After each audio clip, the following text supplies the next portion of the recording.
आपका परिवार कभी नहीं देता भाई।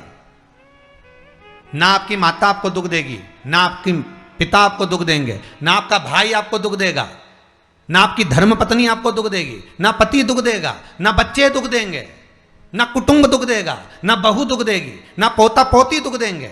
आप में से कितने लोग हैं जो टीवी पर कथा सुन रहे हैं और उनका परिवार उनको दुख दे रहा है? कितने लोग हैं ऐसे?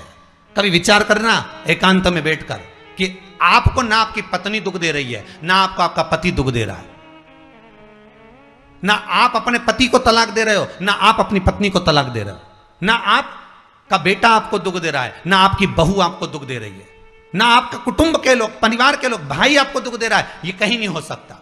भाई भी आपको दुख नहीं दे रहा, ना आपके परिवार वाले, ना नातेदार, ना रिश्तेदार, ना मित्र, ना सखा, ना दोस्त, कोई आपको दुख नहीं देता। ये शिव महापुराण की कथा कहती है हमको लगता है कि हमारे परिवार वाले दुख दे रहे हैं, हमको लगता है हमारी बहू हमें दुख दे रही है, हमें लगता है हमारी सास हमें दुख दे रही है, हमें लगता है हमारा पति हमको दुख दे रहा है, हमें लगता है हमारे कुटुंब वाले हमको दुख दे रहे हैं। पर शिव महापुराण की विद्येश्वर संहिता कहती है ये कोई आपको दुख नहीं देते, दुख आपका पूर्व का कर्म आपको देता है। ये जितने भी मिले हैं ना आपको, रिश्तेदार, नातेदार, कुटुंब, भाई, बंधु, सखा, पत्नी, पति, पोता, पोती, ये जितने लुटेरे मिले हैं, ये जितने अपशब्द कहने वाले मिले हैं, ये जितना ताने देने वाले मिले हैं, ये जितना गाली देने वाले मिले हैं, ये जितना उंगली उठाने वाले मिले हैं, ये कोई दूसरे नहीं, तुम्हारे पूर्व कर्म के कोई ना कोई पुराने ही होंगे जो तुम्हारे साथ जुड़कर तुम्हारे टांग खींचने के लिए सामने खड़े हुए हैं। ये कोई तुम्हारे होंगे। कोई बेटा अगर नहीं सेवा कर रहा, कोई बेटा नहीं पूछ रहा, समझ लेना पूर्व में हमारे बुजुर्ग, कोई दादाजी होगा, कोई दादी जी हो गई, कोई ससुर जी होगा, कोई जेठ जी होगा, हो सकता है किसी की हमने सेवा नहीं करी हो और वही बेटा बनकर आया, आज हमारी सेवा नहीं कर। मत बुरे कर्म कर बंदे वरना पछताएगा, भगवान की आंखों से तो बच नहीं पाएगा, तू बच नहीं पाएगा। अरे ओ अज्ञानी मत करना दानी, बचना नहीं है। बहुत ये हमें लगता है गुरुजी मेरी बहू बहुत परेशान करे, गुरुजी मेरी सास बहुत परेशान करे, मेरा भाई मेरी प्रॉपर्टी खा गया, मेरा भाई ये लेकर चले गया, मेरे ससुराल वाले ऐसे, मेरे रिश्तेदार ऐसे, मेरे कुटुंबी ऐसे, मेरे कबीले वाले ऐसे, मेरे ये ऐसे। तो हमको लगता है कि ये अपने ऐसे बीमार हुए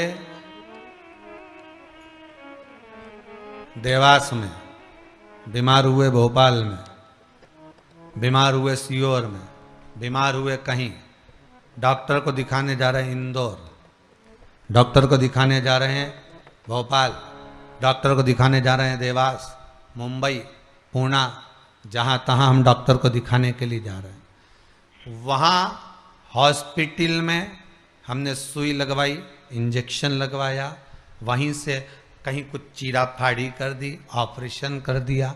जरा विचार करना कभी एकांत में बैठ कर कि रहते यहाँ थे, दवाई लेने पहुँचे वहाँ, इंजेक्शन वहाँ लगवाया, बताओ ऑपरेशन वहाँ करवाया।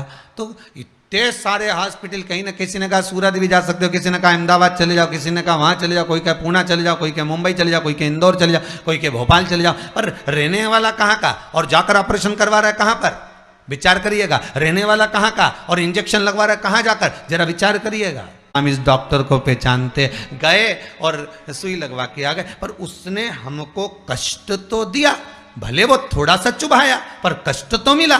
पर विचार करा कि ये क्यों मिली, कारण क्या था, इसी ने क्यों चुभाया? हो सकता है पूर्व में तुमने भी इसको कोई कष्ट दिया होगा, हिसाब बराबर करने के लिए यहाँ लाके छोड़ दिया। हमने एक उंगली अगर किसी पर उठा दी, हमने उंगली उठाकर कह दिया वो ऐसा है, उसने ऐसा करा, उसने वैसा करा, हमने एक उंगली उठा दी, भले तुम विद्वान हो, भले तुम्हारे में विद्वत्ता है, पर हम किसी पर अगर एक उंगली उठा रहे हैं तो ये 3 उंगलियां हमारे भीतर जा रही है कि अपने अंदर झांक कर देखो कि आप कैसे हो,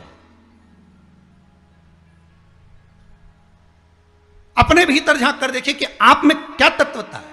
जो हम दूसरे में कुछ खोट देख रहे हैं तो हम में कितना खोट भरा होगा, हम में कितना कपट भरा होगा, तभी तो सामने वाला कपटी नजर आ रहा है। जैसा चश्मा लगाओगे सामने वाला व्यक्ति वैसा ही तो दिखेगा। लाल कलर का लगाओगे तो लाल दिखेगा, काला लगाओगे तो काला दिखेगा, पीला लगाओगे तो पीला दिखेगा। नेत्रों में जो काम, अगर अहंकार है तो अहंकारी दिखेगा, लोभ है तो लोभी दिखेगा, वासनावान है तो वासनावान दिखेगा, तृष्णावान है तृष्णावान दिखेगा, चोर है चोर दिखेगा, कपटी है कपटी दिखेगा, बेईमान है बेईमान दिखेगा, अज्ञानी है अज्ञानी दिखेगा। आपकी दृष्टि जैसी होगी सामने वाली की सृष्टि वैसी ही नजर आएगी, सामने वाला व्यक्ति आपको वैसा ही दिखेगा। आपका चित्त अच्छा है, आपका मन अच्छा है, आपके दिल अच्छा है, आपके भाव अच्छे हैं, सामने वाला भी वैसा ही नजर आएगा। नहीं ये पूरा संसार बुरा, सब अच्छे हैं। फिर बुरा क्या? अपना कर्म जो हम कर कर आए हैं उस कर्म का भोग संसार में आकर भोगना पड़ेगा। एक रोटी भी हमको खाने को मिल रही है तो हमारे पूर्व के किए हुए कर्म के अनुसार मिल रही है।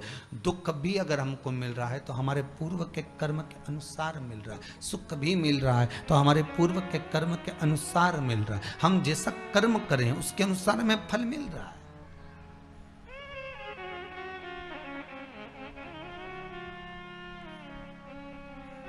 इसलिए बारंबार कहा था कि मान मेरा कहना नहीं तो पछताएगा, माटी का खिलौना माटी में मिल जाएगा, हेट बूट सूट सब यहीं रह जाएगा और माटी का खिलौना माटी में मिल जाएगा। ये हेट रह गया, ये बूट रह गया, ये सूट रह गया, सब पड़ा की पड़ा रह गया, सब धरा की धरा रह गया। इसका मूल तत्व क्या है? इसकी महत्वता क्या है? ले भोले का नाम काहे यूं भटके, मिलता है आराम काहे यूं भटके। कोई बुरा नहीं संसार में। ये जितने नाते रिश्ते कुटुंब कबीले बनते चले जाते हैं ये हमारे कर्म के अनुसार बनते चले जाते हैं। कर्म के अनुसार, ये कोई दूसरा बनाता नहीं है।